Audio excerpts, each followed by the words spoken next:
Breaking news گجرا کے نواحی علاقہ چک نمبر 279 جیمبے پیٹرولنگ پولیس کی نوجوان S S P Mirza Kamal Anjum region Faisalabad D S P patrolling Toba Tek Singh Asif Rahim patrolling post incharge Maqsood SI کی سربراہی میں ناکہ لگایا گیا۔ تفصیلات کے مطابق چک نمبر 279 پیٹرولنگ پولیس کی نوجوان دوران ناکہ گاڑیوں کی چیکنگ کی گئی۔ بغیر لائسنس گاڑیاں، بغیر ہیلمٹ کے موٹر سائیکل سوار مشکوک گاڑیوں کی چیکنگ بھی کی گئی۔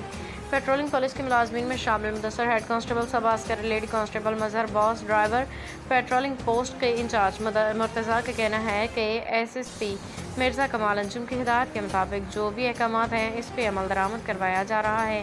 عوام کی جان و مال ہی ہماری اولین ترجیح ہے، ہم ڈیوٹی کو اپنا فرض اور ایون عبادت سمجھ کے کر رہے ہیں۔ Report Malik Muhammad Bilal, bureau chief BBC اردو TV گجرا۔